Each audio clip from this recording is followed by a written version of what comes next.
Okay. Okay, so yeah, welcome back to yeah, some of you are just here, so welcome back in. So yeah, I'm going to be teaching in this space.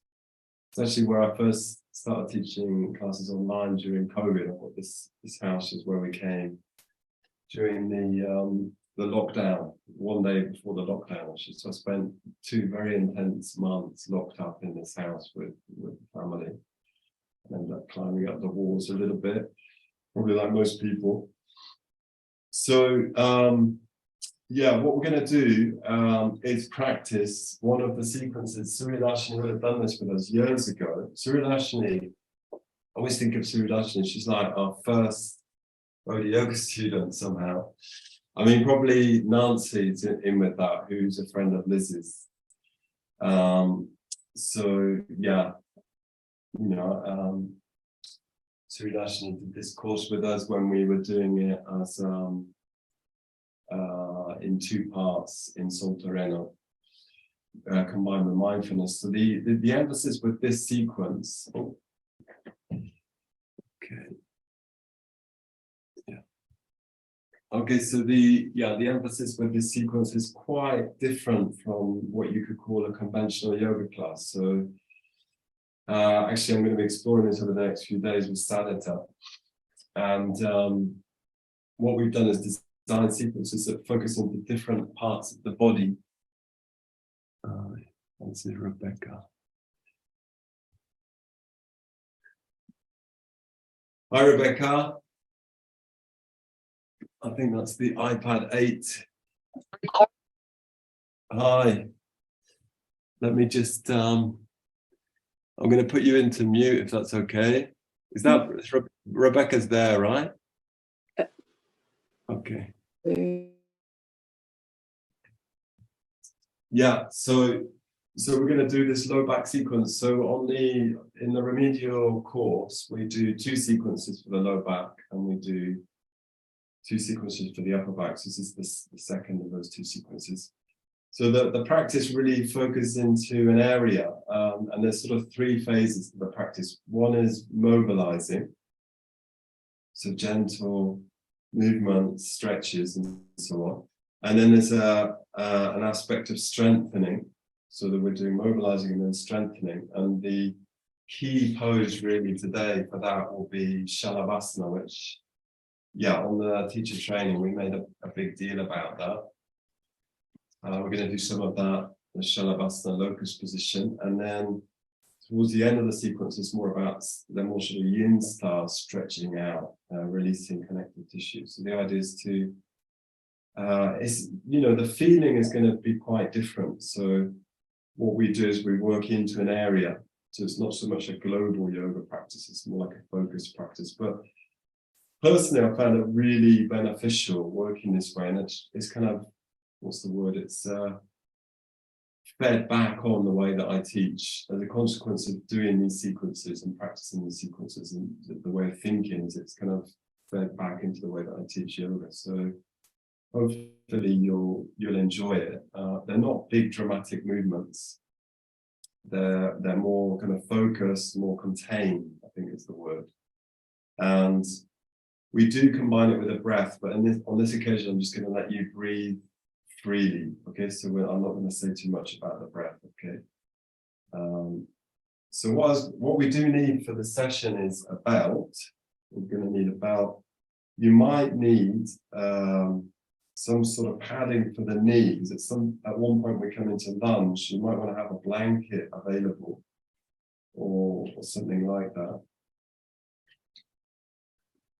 Okay, and then we do at some point need some sort of cushion or I've got like a zafu there.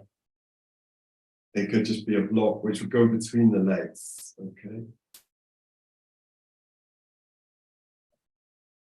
So I'm going to lead it through. We'll practice it together. Yeah. So maybe just have those things available. I'd like you to come down onto your back to begin with. in some ways, yeah, for the guys that were on the teacher training, it's very kind of group zero. It's a very group zero sequence, but with the focus on to the lower back. So just any problems with sound, do let me know, okay? So I'd like us to first of all just come into semi-supine. Make sure you're going to be warm enough. I'm aware that we're not going to be doing a lot of movements, so you might want to keep more layers on. Okay.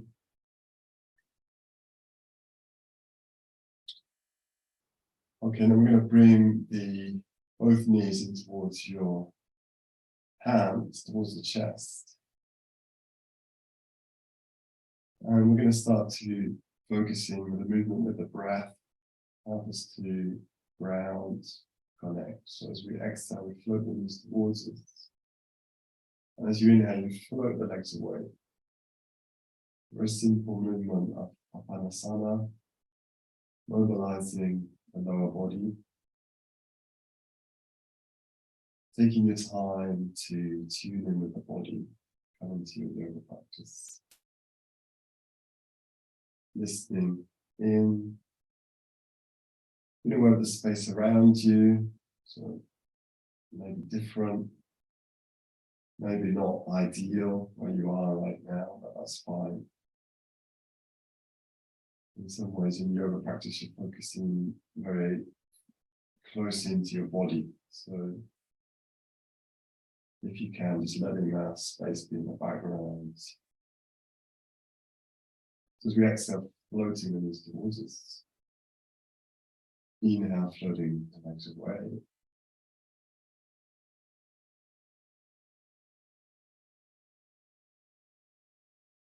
So this is basically mobilizing that connection between the lumbar, pelvis, legs.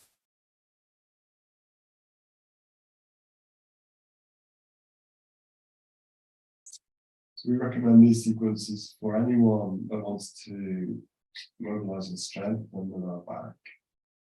But also you could use it as a therapeutic or corrective sequence to help students that have got low back issues, weak low back pain. So if it's done carefully, will help to alleviate those symptoms. Next time we inhale, we float the feet back to the floor. And I like to interlace the fingers around the back of the left leg, or the right leg as it's you, with the fingers well interlaced. As we inhale, we extend towards a straight leg on that leg. Exhale, you fold in. So a simple leg stretch done dynamically as we inhale, extend up towards the vertical. You can play with the space between, or as well the distance between your feet, both feet are on the floor. So the other foot is grounded. A sense of even grounding. And release this leg down to the floor, this foot down to the floor. Switch sides. On inhale, moving toward the vertical. Exhale. Folding leg towards the chest. Gently moving with the breath. Connecting with the sensations, the movement, the overall experience. Also beginning to tune in with a sense of your mood, the emotional tone of your experience.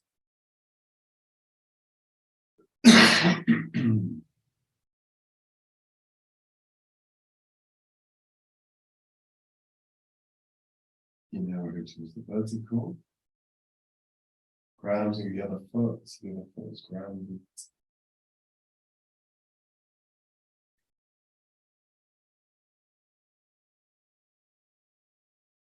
And then releasing this foot down to the floor.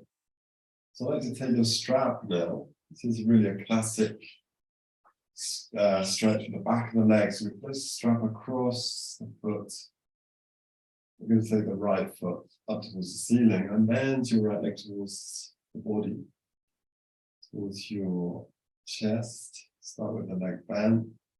Your left foot grounded. You're holding the belt either side of the tail of the belt. We start to move towards a straight leg. So we're going to go into a static hold on the right leg. I like to place the belt just below the ball of the foot, but you can play with that. You can have it more towards the heel. If you prefer, it feels quite different in the leg. Or more towards the balls of the feet, towards the base of the toes. So both arms are straight, sense of broadening across the chest, also quiet in the chest, long neck. Breathing there. We close our eyes for a few moments,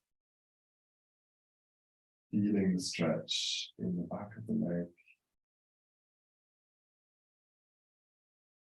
So if you can really tune in with the specifics, do you notice it more in one side of the leg or towards one edge of the leg, if you like, more towards the center? So this helps to release or lengthen the backs of the legs, which can impinge on the movement of the pelvis, which impact on the movement of the lower spine. Okay, and releasing that now, placing the right foot on the floor, we're going to bend up the left leg. Start off with the leg bent towards your chest. You can wing the elbows out. Get a sense of broad across the front of the body. And slowly we start to extend this leg, left leg, up towards the vertical, observing any difference between the two sides of your body, neck long. The chin can be slightly drawn down, sense of length through the neck. Also, then through the back of the neck, also length in the throat area, so not closing the throat area. We're exploring the possibility of straightening the left leg without forcing. So the sacrum is on the floor, back of the pelvis is on the floor, rooted.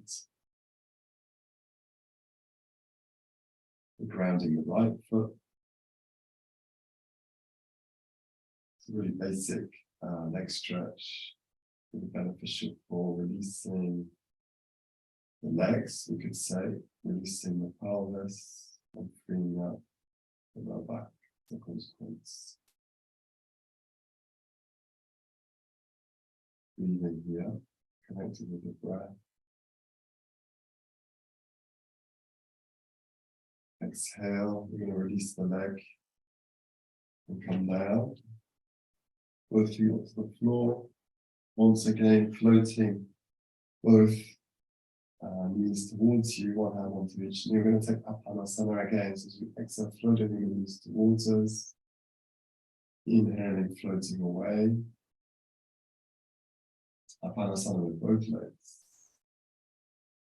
Gentle mobilizing. Moving with your breath.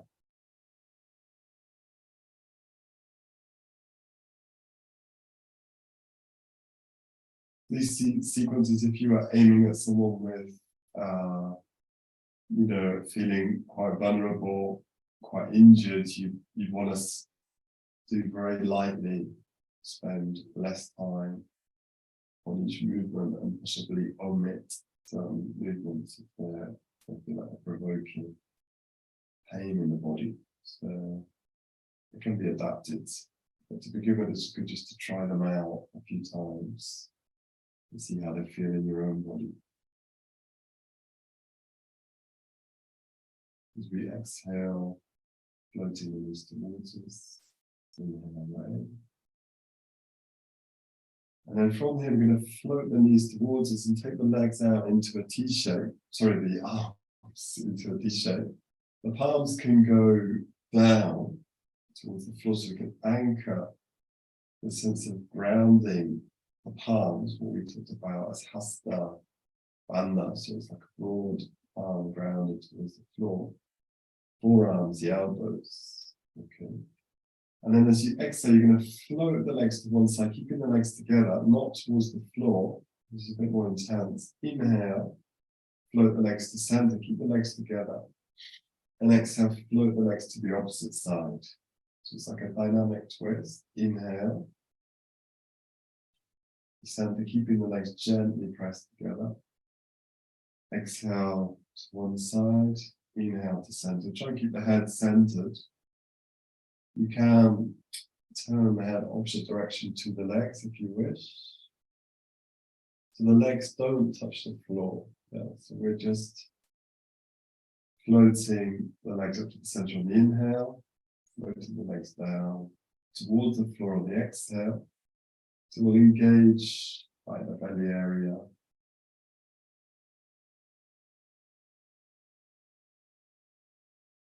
Slightly more stimulating this movement, a bit more demanding.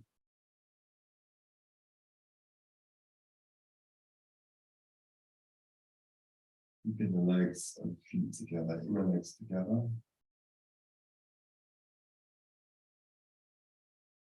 Sense of movement, engagement, the inner legs together.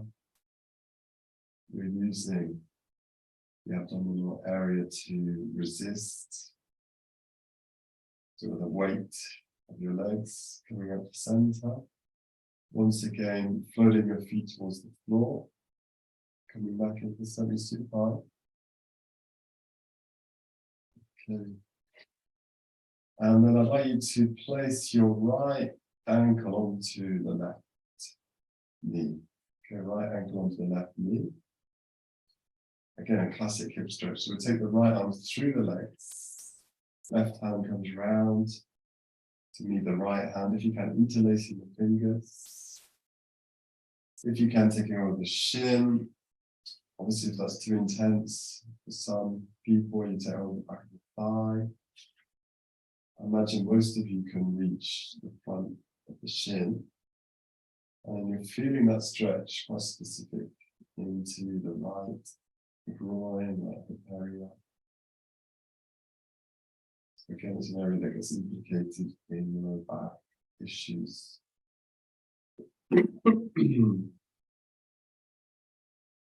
So in some ways, yeah, when you're looking at the lower back, inevitably you want to be looking at the hip. Likewise, when you're looking at the upper back, you want to be looking at the shoulder.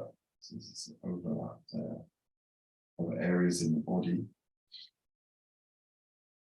I'm going to hold this for a little bit longer, focusing in on sensations. Letting your body be in this pose. Stretching in the thigh, around the right buttock.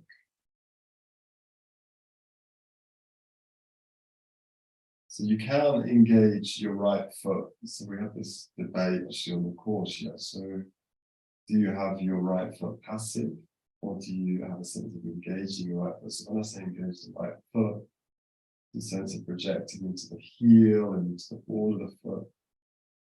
Toes active, and it does change the experience of the pose. Yeah, so you could explore that. So you could engage your right foot, likewise your left foot. So there's a sense of the bandha, bandha in the feet,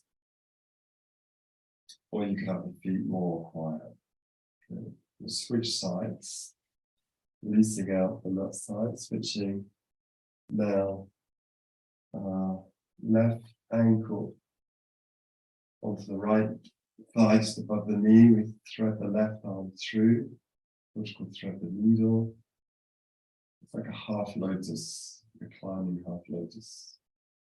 Taking hold of your right shin, shoulders releasing, head releasing, neck releasing. Breathing there. So I'm deliberately sort of lengthening this session out, because we're more practiced students. But you'd be aiming, if you're working with someone with low back issues, then, you know, most students are not going to be wanting to do an hour and a half, 2 hours of yoga. It might be more like half an hour, even 20 minutes. But you can practice more frequently, which can be more effective when you're working with a more recuperative style. 3 times a week, 20 minutes is more effective than once a week for like an hour and a half. Softening around the shoulders. Deciding what you're going to do with the feet. Do you engage the feet? And the push a bit more active, Adavanda, or the feet more passive.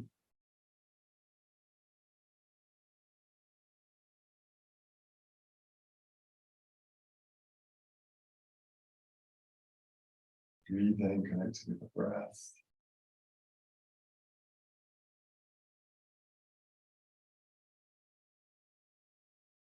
Checking you're releasing through your neck. Continuing with the sensations in the groin, in the buttock area. This is working those essentially tight hip rotators. Okay, from here, releasing down. And bring your inner legs together. So we're in semi-supine, but inner legs together. So you remember this one as well. So this is like one of my favorite movements. So the thing is, it doesn't come over really well on camera. So again, you take your arms out to the T shape. I'm going to do it with the palms facing up this time. I float the knees towards me.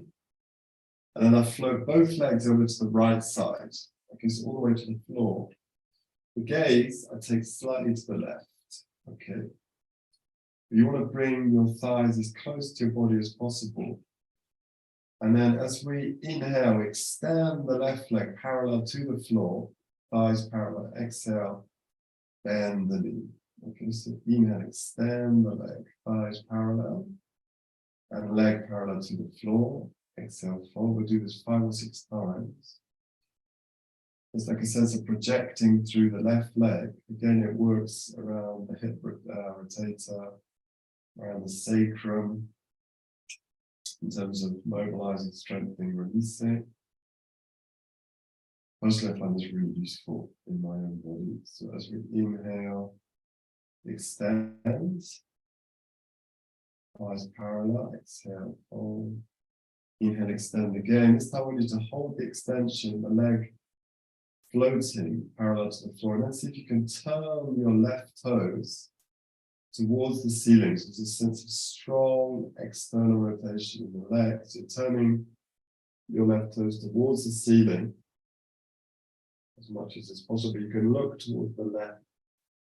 There's a sense of turning out your left leg.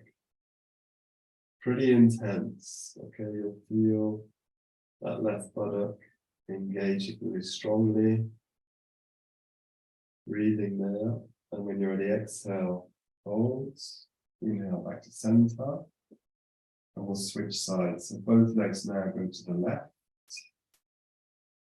Make sure you've got enough space to extend the right leg out. So 5 times or 6 times. Inhale, extending the right leg.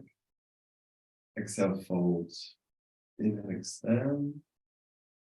Yeah, we did do this on the residential. Yeah, I remember this at least twice.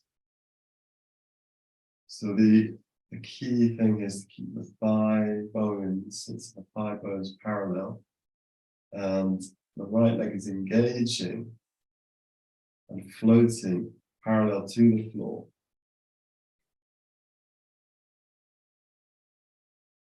Connecting with your breath. 5 or 6 times on the next inhalation, extend the leg out. Keep breathing, but turn the toes towards the ceiling. So you could just look, assume your leg doesn't turn very much, even with the sensation that it is, but you're trying to turn the right leg towards the ceiling. It's like an external rotation, turning the right leg out, or turning the toes up, if you like. I like to turn away from the straight leg. Feels easier on the neck. Is more helpful on the neck and shoulder area. Both shoulders down, backs of the hands on the floor. In my case, you could also do with the palms down. That's fine. Breathing there, engaging. Exhale, fold the leg. Inhale, float both legs to the center. And take a pause for a moment. In semi-supine, resting your hands onto your body. That's quite intense work on the hip area. Reconnecting with the breath. Reconnecting with sensations around the hips, around the pelvis, around the lower back. Reconnecting with a sense of your mood or emotions.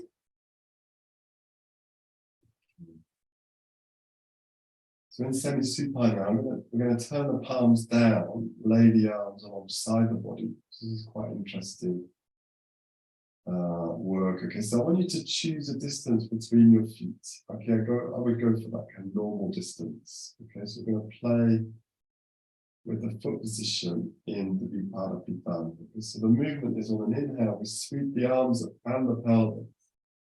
So it's a long waist. And as you exhale, you sweep the arms back down and drop the pelvis. Very, very simple, okay? Bodhiyoga done dynamically as we inhale, coming into the bridge, emphasizing more important is lengthening the waist area than lifting the pelvis. So you're not necessarily going for a really high lift.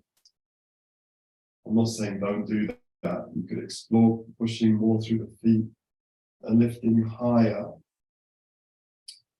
But in terms of like working more therapeutically with the lower back, it's more interesting in a sense of lengthening the waist area, so decompressing the waist area. So we're going to do 4 or 5 cycles with the feet at this distance, okay, which is a more normal distance, a regular distance. Okay, coming down, bringing your arms down. I want you to take your feet now as wide as your mat, if not wider, if your legs pelvis from now. You can turn your feet out a little bit. We'll repeat again. So inhaling, pelvis lifting, arms lifting. Exhaling, pelvis dropping down, arms dropping down. But not necessarily like peeling spine off the floor, it's more like lifting. The pelvis lifting the chest, sense of long waist. But I like to emphasize more lengthening the waist than anything. You can play with the distance between your feet and your body. That may help to draw the feet closer to the hip area. So closer, how do we say, closer to the head. So you go for a shorter base. Okay. One more time with the feet extra wide. Exhaling, arms down, pelvis down, and then we're going to bring the feet together, inner legs together, because this is probably going to be more intense. So you inhale, again, lifting the waist, lifting the pelvis, lengthening the waist, up to 5 or 6 times. So careful with your neck, checking that you're softening, releasing the neck. So now the feet are together, the inner legs together. You can even gently press the inner legs together, not necessarily emphasizing lifting, more like lengthening the waist. Again, a dynamic until finally done. You can play with the distance between the feet and the body, so you can bring the feet closer, or take them further away.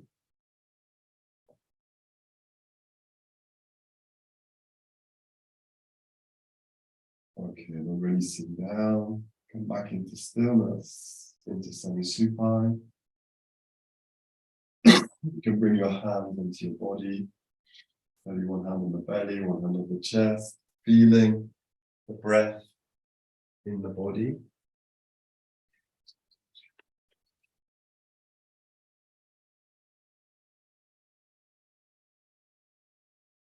connecting with that area from, as it were,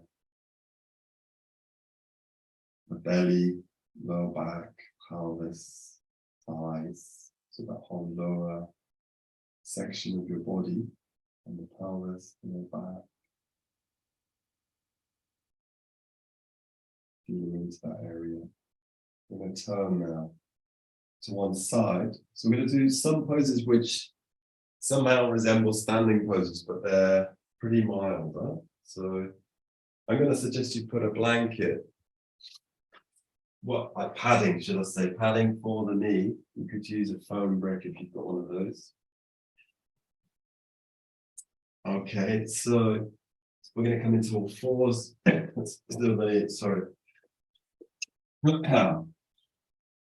So the right foot comes forward, so in the low lunge, and then we come up. Again, this is a posture I use a lot in my classes. So it's emphasizing opening the left, well, in this case, the left front hip, left foot lengthening the left thigh. We also are coming into a mild extension of the spine. So I've got my right hand on my right knee, and I've got my left hand on my side. You can lengthen the base out. If you've got more flexibility, just lengthen the base out. And the back toes can be tucked on this. As we inhale, we reach forwards and reach up. Just a sense of lengthening from the right through the left knee to the left hand. That is just so hard on my knee. Let's switch to a break. Tile floor. Okay, so the movement is on an inhale, lengthening forwards and up. On the inhale, you can even look up. Exhale, lifting the pelvis, moving back. And you can have a sense of the tram lines with the legs. The right knee can overshoot the ankle, that's okay. And we're looking for smooth transition between the inhale, exhale, coming into the lunge on the inhale, coming up on the exhale. And you can try to feel or look to feel the lengthening from the left knee to the left hand, so all the way through the left side of the body. Again, it's outrageously simple, but very beneficial. You'll feel like this really opens the front of the pelvis, helps to mobilize, in some ways, the pelvis in a more general sense. It can be a strain, what I have noticed on sacroiliac area. So if that's a source of discomfort or pain, so that's that space between the sacrum and the rest of the pelvis, then be aware of that. Yeah, because it's like an uneven pressure going on to the sacroiliac area. Next time we exhale, I want us to drop down, arms, and come back to all fours. If you're on, whatever your padding is, shifting it over. Left foot comes forwards, right foot back. So we are doing some weight bearing. So my left hand is supporting my weight there onto the left thigh. Okay, and then as we inhale, reach up. And just gently work your way in to this movement, okay? You can play with the alignment of the legs or the feet, should we say. You might go for a narrower, sense of a narrower base. So I'm bringing my left foot more in line with the left hip. Or you could explore taking the left foot wider out. And the other variable here is the length of the base. Okay, so for more flexible people, they're going to want to go for a longer base. You can come into a deeper lunge.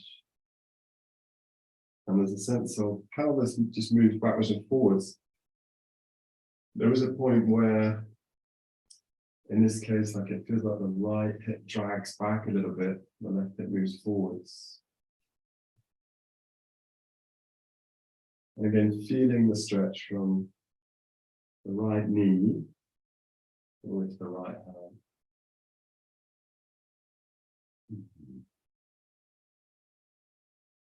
All one more time. Inhale, exhale. Sweeping forwards, moving back into all fours. Let's just take a pause into child's pose. So completely surrendering to the floor. Head resting down. Okay.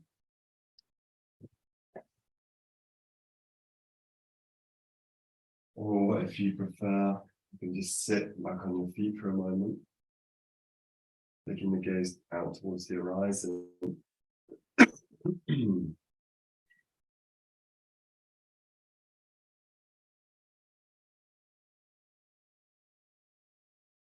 Okay, and then from there, inhaling, I think we're sitting up. I'm going to come up onto the feet.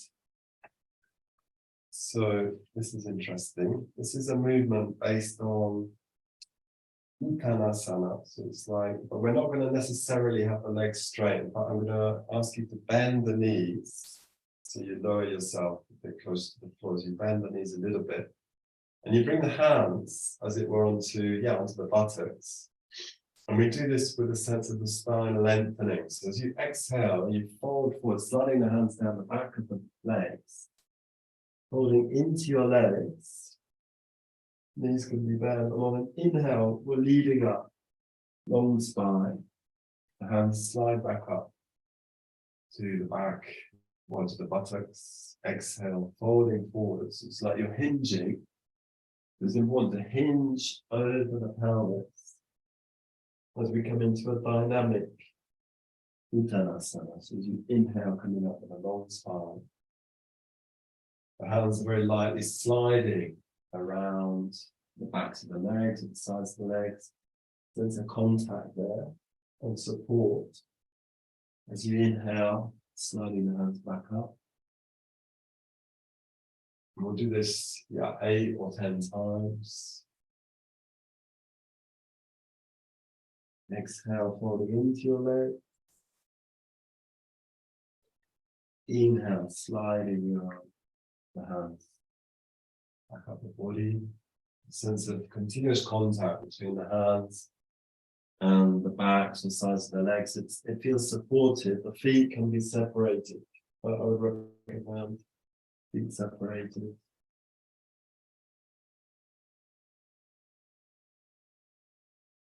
Folding forwards on the exhale, hinging over the top of the thigh. Sense of, you can almost visualize as your pelvis rolls over, rotates around the head of the femur. On the next inhale, coming up, and just take a pause there, coming into Tadasana, growing the spine, coming into stillness. See if you can soften around the shoulders, soften the face. Breathing now.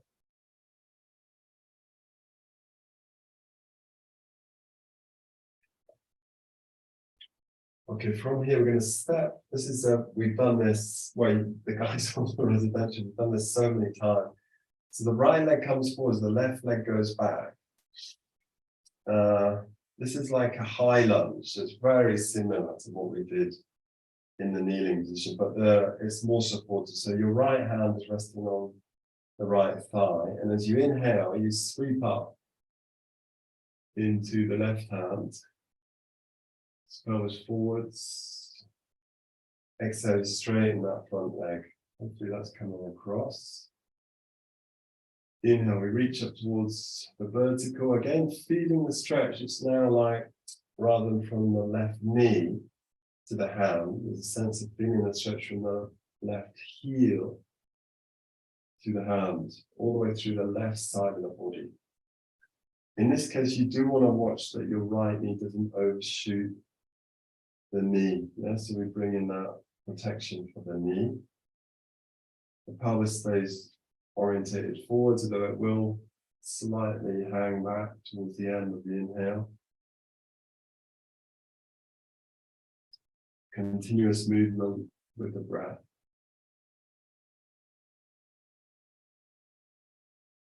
Exhaling, straightening the front leg, arm coming down, inhaling, reaching up. If you could even look up. One more time, inhale. Exhale. And then carefully bring yourself back to the center of your space. Start with the roof slanting down as it gets a bit too low over that side of the room. So left leg goes forward, right leg goes back. Left hand resting onto the left thigh. So it is in a supporting role because the left hand can support your upper body weight. As you inhale, reach up into your right arm. Again, keeping the back leg straight as possible, a sense of lengthening from the right heel towards the right hand. I quite like to have a sense of the right arm slightly moving back. Okay, so I'm emphasizing a sense of extension of the spine all the way through to the upper back. Your left arm can be in a supporting role. So this would be really challenging for someone with low back issues or sensitivities. So in that case, you go for a much narrower, or should I say, shorter base. Inhaling, sweeping the arm up. Exhaling down. Next time we exhale, releasing the arm down, coming back to the center of your space, coming back into Tadasana, closing your eyes for a moment, feeling down through both sides of the body. There's a growing your spine.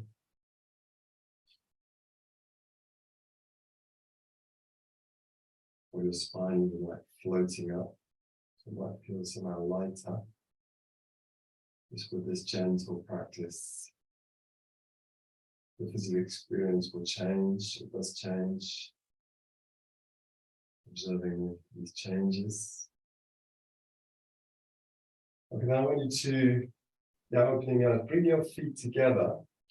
This is, again, slightly quirky adaptation to the chair pose. Okay, so we don't want to be doing this really intensely, but the intention is to strengthen the thighs. So I'm going to get you to bend your knees a little bit and rest your hands onto the upper thighs or somewhere down there. And as you exhale, you bend your knees deeper, the hands stay in contact with the body. As you inhale, you come almost all the way up, but not all the way up, okay? Exhale, we go down. So I'm sliding the hands towards the knees.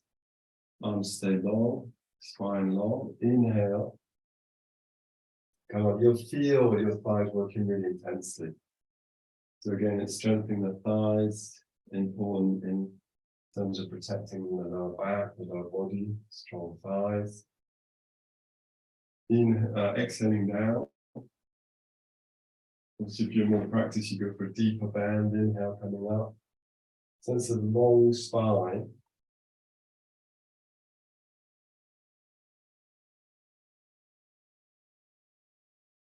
Inhaling up, not all the way up, exhaling down.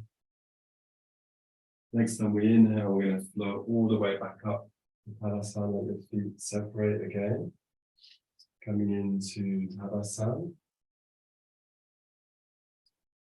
Arms resting down on the side. Breathing there. These adaptations come from a teacher called Gary Crutzo, who has produced a really interesting body of work based around Bodhiyoga Yoga. And his book is like Yoga for Wellness. It's a really, it's an interesting approach to this, starting to think about yoga more as a therapeutic practice, Good. We'll try this one more time, just so we get a feel first. So your feet come together, inner legs together, hands and by your side in contact with your thighs. Bend the knees a little bit so you're off straight legs. And as we exhale, spine long, slide down towards chair pose, arms stay long. Inhale, come back up, but not all the way up. 4 or 5 times. You'll feel your thighs, front thighs really engaging. Connecting with your breath. Exhale down.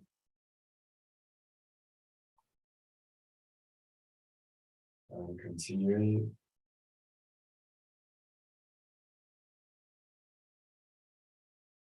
Really feel those thighs working. Okay, from there, inhaling, coming up. Okay, come back into Padasana, your feet separate. Thinking in those 2 tram lines, one foot under each hip. Growing your spine, doing the work you've just done in the legs. And then we're going to come back down to the floor. Okay, yeah. So we come to the famous Shavasana poses or variations. So I'd like us to come onto our belly. Do you feel the floor is hard? Do feel free to put some padding under the pelvis. Okay. And okay, so we've got 2. This is very simple. It's very simple, but effective. Okay, so we've got 2 variations. I want you to bring your hands in slightly forward of your elbows, close into your body, your elbows hugging into the center line, and bring your feet into the center line, then lengthen down each leg. Okay, so we're facing the floor, forehead down, elbows tucking in. So this is engaging the paravertebrals, okay, the whole length of the spine contracting. As we inhale, you pick up one leg, take the gaze forwards, engaging. As you exhale, you release down. Okay, one leg at a time. The leg, we're emphasizing lengthening rather than lifting. Okay, but you can lift. Okay, so inhale, the other leg, exhale down. The gaze can go forwards with the in-breath. The hands, the arms are more in a supporting role. So you're not pushing up with your hands, you're keeping the floating ribs to the floor. There's like a low back bend, which is really beneficial for strengthening up and down the spine. And again, we're working dynamically, so we're not static holds. Just going to be more accessible for most people working in this dynamic way. It's less challenging in some ways than just lifting and holding. And it's emphasizing a sense of mobilizing.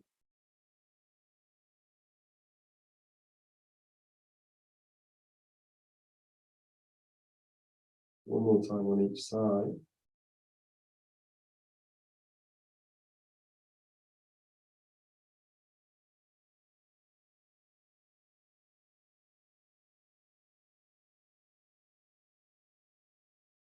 And from there, on an inhale, we're going to swing up all 4s and swing back into child's pose, or if you prefer, just sitting back onto your feet. Up to you.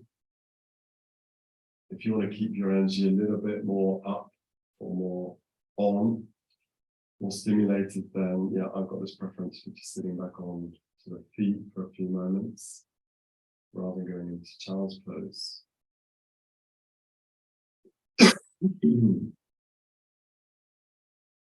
Breathing now, reconnecting with the sensations in the whole body. And then see if you can tune in more specifically to the areas that we've been working, the thighs and the hips. Now we're working into the paravertebrals, the spinal muscles. Okay, coming back to the belly, onto the floor, supporting the palms if that's appropriate. And hands coming into your chest area, slightly forward of the elbows, feet together. So this is like, again, you would have done this with me before. This is known as like a Vimassana. I have no idea what Vimassana translates as, but it's basically lifting and separating the legs. But it's done with like a double take. So I'll talk it through. So as you inhale, you sweep your legs wide, lifting the legs and the chest. And as you exhale, you come back into the center line, gently coming down, but not touching the floor. And then as you inhale, you open again. Legs separating, just lifting. Second time, we come all the way to the floor, head down, feet down. That's one cycle. So I'll just talk that through again. It's slightly more intense than just doing one by one. Okay. So inhale, lifting, separating the legs, lifting the chest, gaze forwards. Exhale, gather into the center line, but not touching the floor with the head or the feet. Inhale, once again, opening. And exhale, this time dropping down. Feet together, feet on the floor, head on the floor. Take a pause. So it's like a double take on Vimassana. So we'll do that 3 or 4 more times on your own breath. Inhale, lifting. Exhale into the center line. Inhale, separating. Again. Exhale back to the floor. So I'll just let you do 2 more on your own breath. Let's just see what's happening here. If I can see anything. Elbows we keep gently hugged in to the body. So again, it's one of these like contained movements that we emphasize in this practice. So it's not a big movement in a sense, not a grand movement, but it is working. You feel especially around the pelvis, sacrum, lower back, thighs. In your own time, we can do 1 more of those. And then once again, come into stillness, whether that's sitting back on the feet or resting into child's pose. I'll let you decide how you do that. But just coming into stillness, one way or another.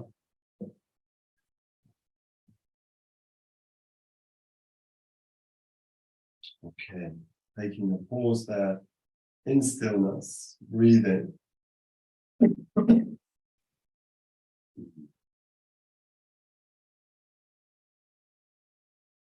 and then I'd like you to move around onto your back and have like some sort of cushion or brick, probably something soft is better than hard, but you could use a cork brick, that would work actually, or I'm going to use the safu. Okay, again, this is kind of classical front body work.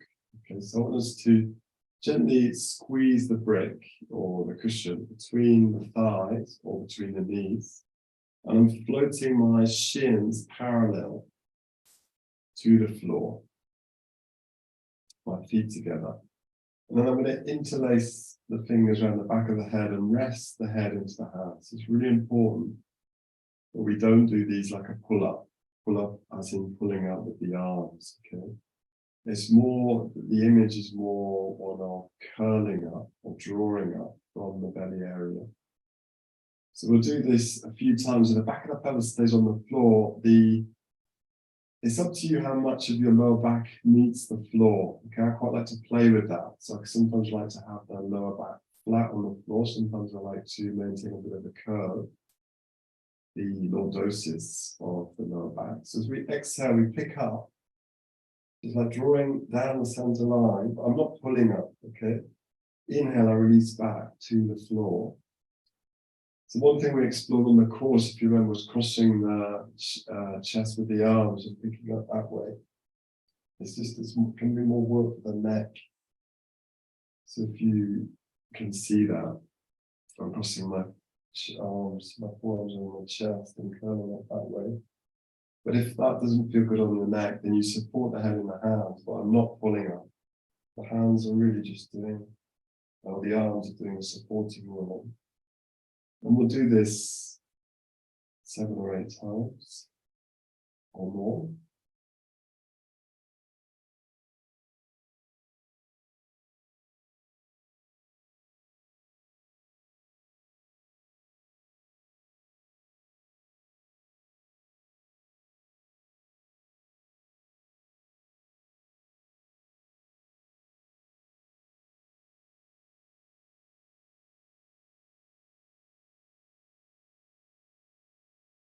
The sense of very focused work down through the front of the body, engaging the belly, but also the whole of the front of the body gets involved with this movement, including the thighs. So gently keeping the support there between the legs. Careful not to pull with the arms. So the hands are there just to support the head. So another way of working is to rest the head into the fingertips. Okay, then we release down. So the feet to the floor, take the support out between the legs, put it to one side. Coming into semi-supine. Feeling the impact of that pose or that movement on your body.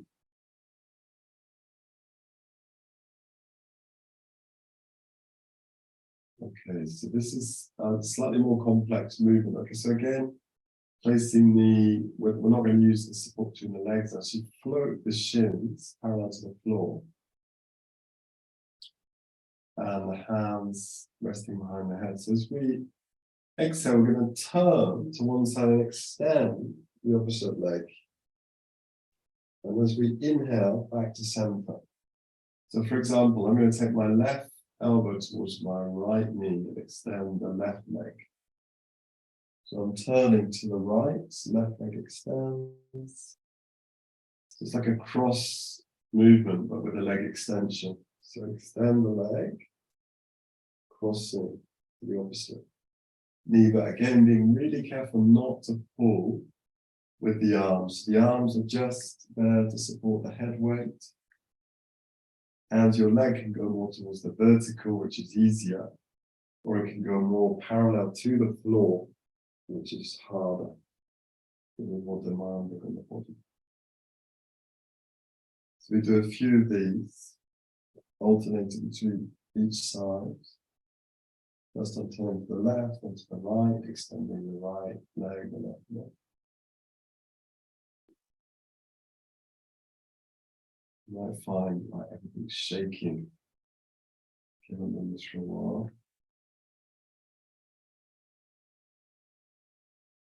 So this is probably going to be too much for most students, okay? So I'm just throwing this in as a more demanding abdominal strengthening movement.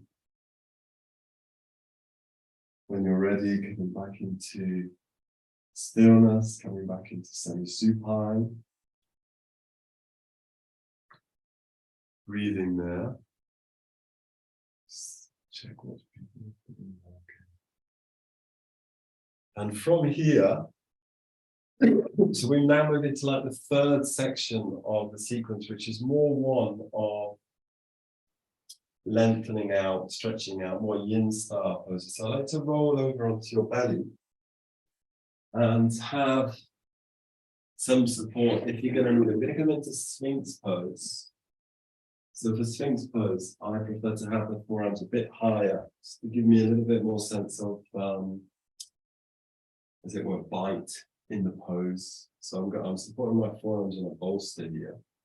But you can rest the feet, rest the forearms onto the floor, which would be less of a back bend. But we come into a more passive back bend now, because the gaze is out towards the horizon or even slightly down. I'm resting in this case my forearms on this bolster. It could be on some bricks. So feet, you can do what you like with the feet. In a sense, you can play with the feet. So you could have the toes tucked under. You could engage the legs or have the legs more passive. You could turn the feet out, which will bring more the front of the pelvis towards the floor. But the emphasis here is one of a passive extension of the spine. So we're lengthening, we're opening the frontal aspect of the spine, compressing the reverse side of the spine, the back side of the spine. So feeling your way into this position, whether you engage the legs or not. How far do you separate your feet?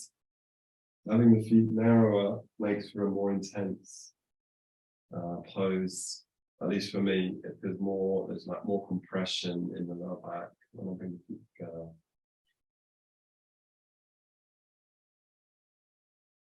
So we're aiming here to work into the connective tissues, which, well, we're always working, but there's a sense of slowing down.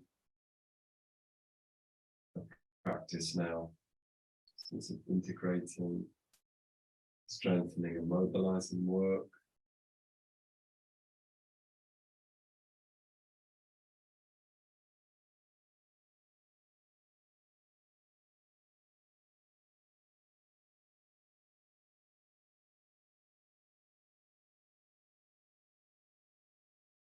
So what's happening in your shoulders? So with this pose, you can lift more the chest, or you can have a sense of letting the chest hang down. Both viable options. So what do you want to do with the upper back and shoulders? So do you want to push through the forearms and lift?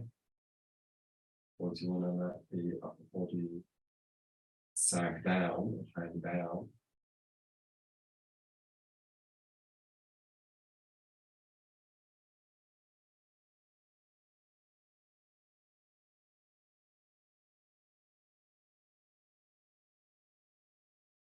Okay, bringing your attention into the body. Where do you feel this? Where dominates? Maybe it's the front of the pelvis, maybe it's around the lower back, maybe it's more on the shoulders and the neck. Maybe it's quite a neutral pose for you.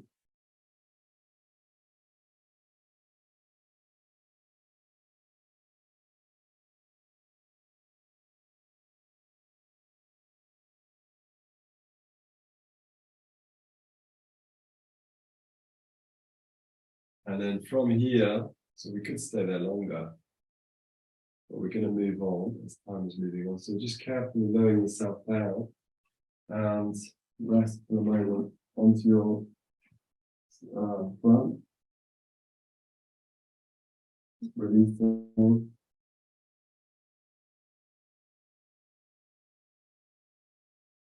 From there, coming into all fours, and I want you to come up into what we could describe as an easy cross. So make sure you've got some padding underneath your ankles. So it's, it's more like box shape. Okay, so again, I'm going to use some support in front of me because I don't want to be hanging too strongly into a forward bend here. So we're going to come into box pose. This is with the intention of really working around the head of the femur into those hip rotators, which will feel like a relief for the pelvic area, the lower back area in most cases. So the shins come parallel to the front of your body, your back, crossing mid-shin. You can lengthen up briefly through the arms, through the body, and then you release forwards over the groins. Okay, so I'm just going to support my forearms. I haven't seen much of that. Forearms onto a support, onto a bolster. Really depends on how much flexibility. You could bring the floor up to meet the head as well, if you want to support your head weight. That can be a release for the neck.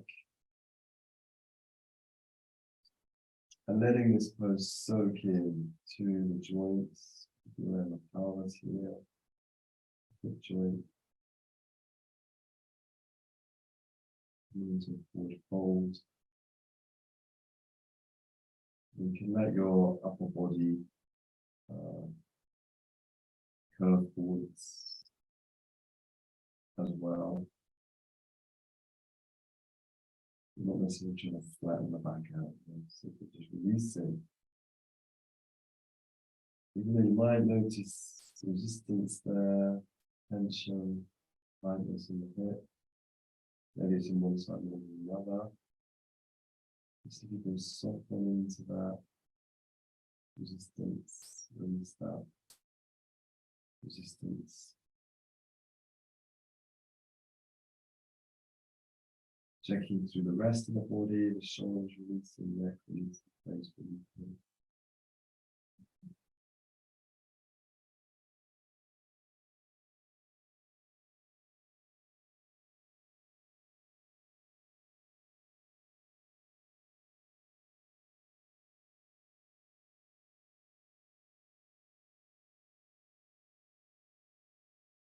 Breathing there.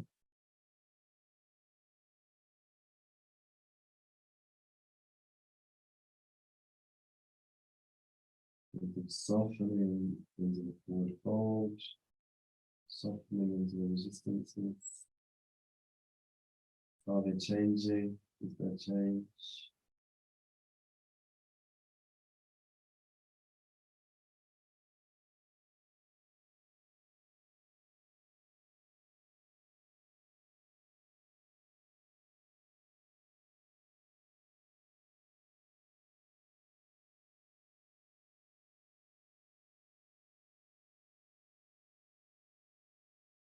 On in-breath, again, we could stay there longer.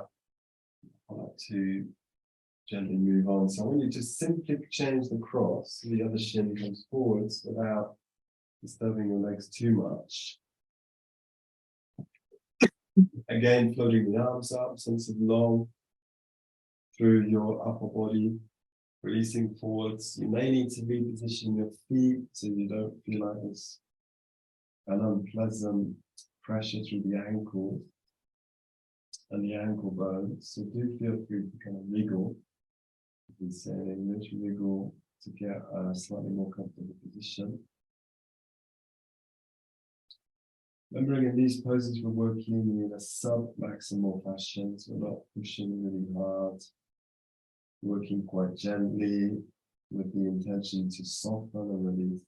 So if you're working too intensely, then you're going to find that you hold on, get us to hold on more. So here we're working within a comfortable limit of intensity. Exploring the possibility of softening through the resistance. Has it shifted there to the other hip, or is it in the same hip still? You feel it more in the groins.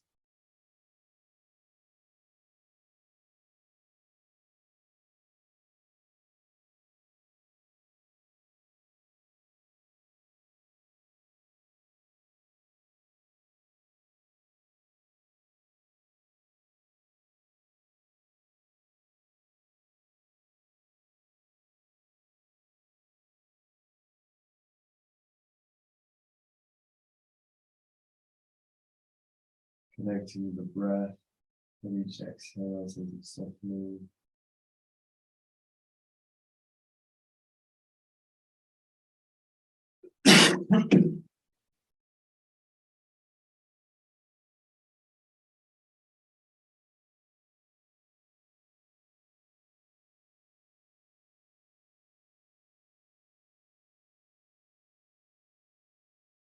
Softening through the resistance, allowing the stillness.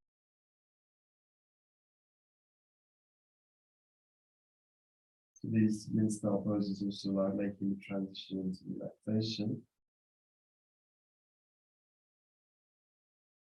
So I do want to lead the relaxation this evening. So I'd like us to now come up on an in-breath. I'd like you to set yourselves up, okay, into a really comfortable shavasana. So do make sure you're going to be warm enough, okay? I'm just going to pop downstairs for a moment. So I am coming back, okay? So I'll just put myself into silence. I will lead the shavasana. I'll let yourselves sort yourselves out there.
Okay, so I'm just going to switch back to the camera. But ideally, you've got your eyes closed now.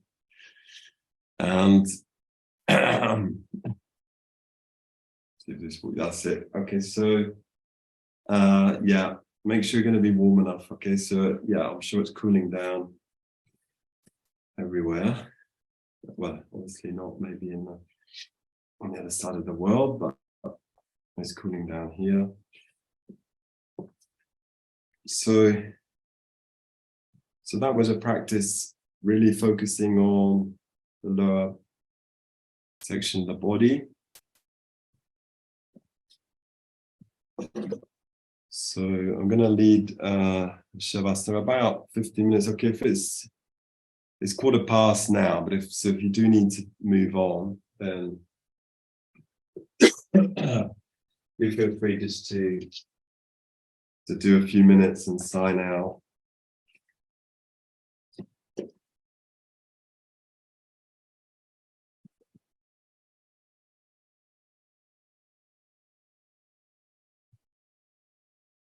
So I'd like you to first of all tune in with the whole body, getting a sense of the whole body.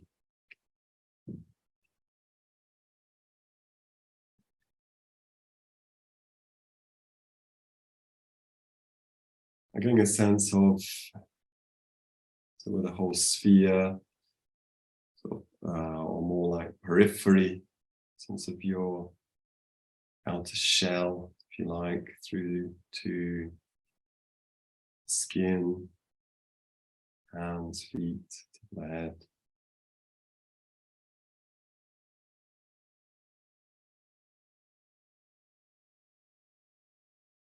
So again, this sequence is like, it's very particular focus, these sequences on different sections of the body. So I'd like you to take your awareness into the lower back, the belly, around the pelvis, the thighs, inner legs.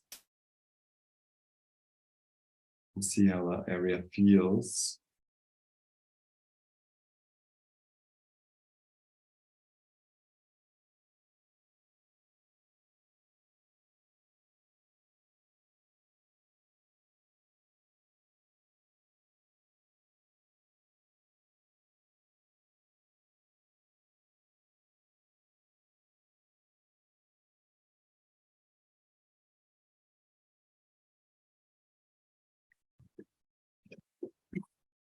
But then, in your own way,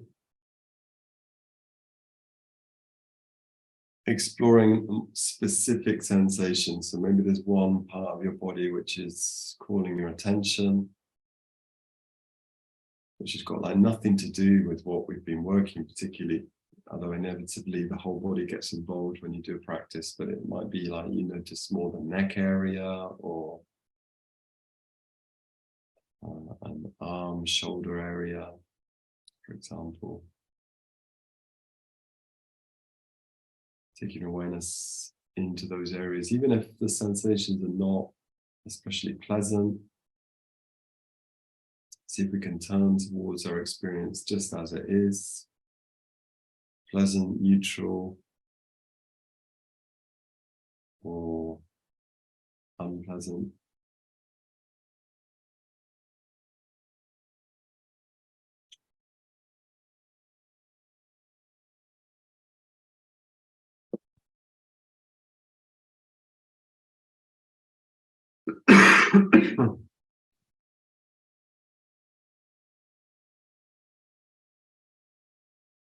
So if there's any areas that feel sore or tight or blocked,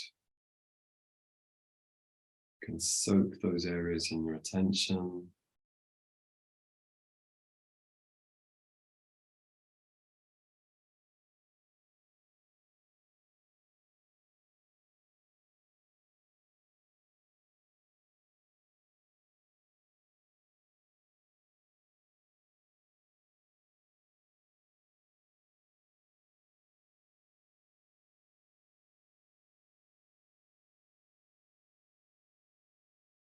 Remembering this quality of kindness, gentleness,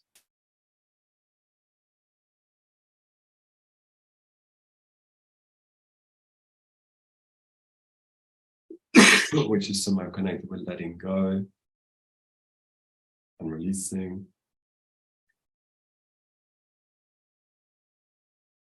Which, although subtle, can have a very powerful impact in your experience.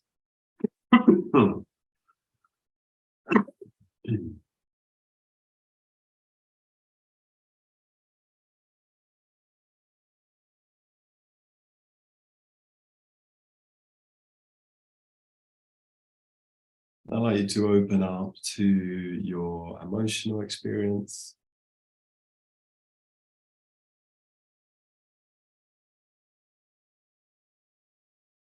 So you can ask yourself, how am I right now? So you have a sense of particular emotions present, but you can also be aware of like the background tone. It's almost like we've got layers of emotions. So there might be more superficial, dominant emotions in the moment, but then there might be a background tone that's been going on over the last days or weeks even.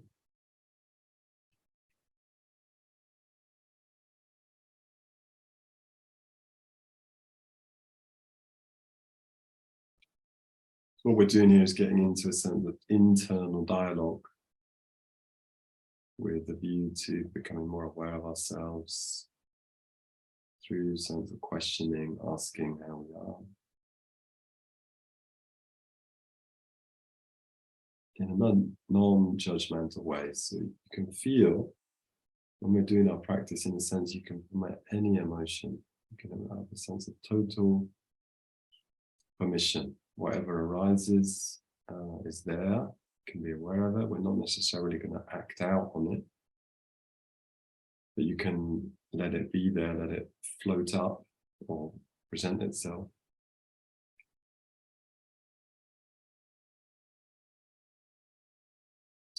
Letting it come into the light of our awareness. Even those angry thoughts or irritable thoughts, violent thoughts, or scared thoughts.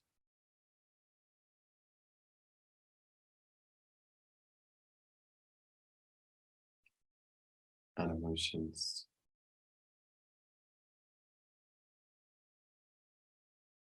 Again, sense of enveloping the emotions, the thoughts in kindness, gentleness, sort of letting go.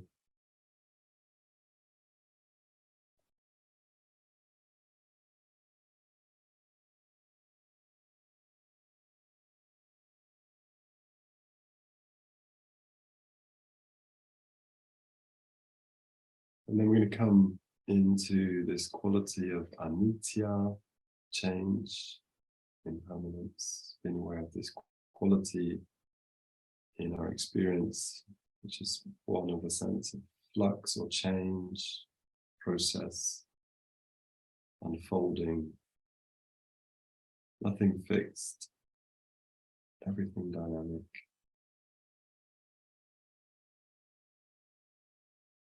Life being a constant rearrangement.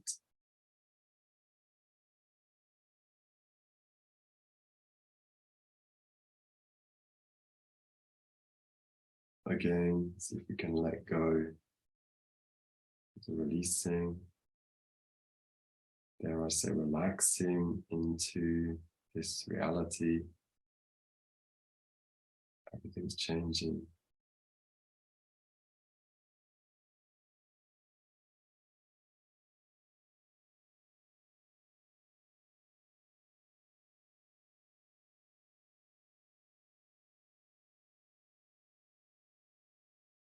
And then coming into the breath,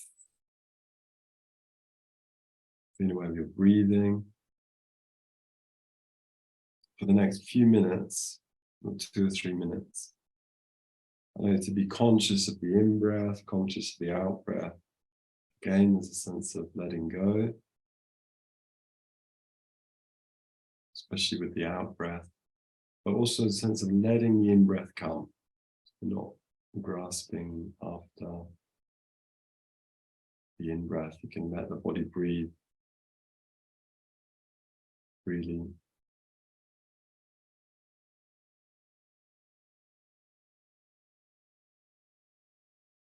And a sense of letting go.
Gradually, we're going to move the fingers and toes, just no rush.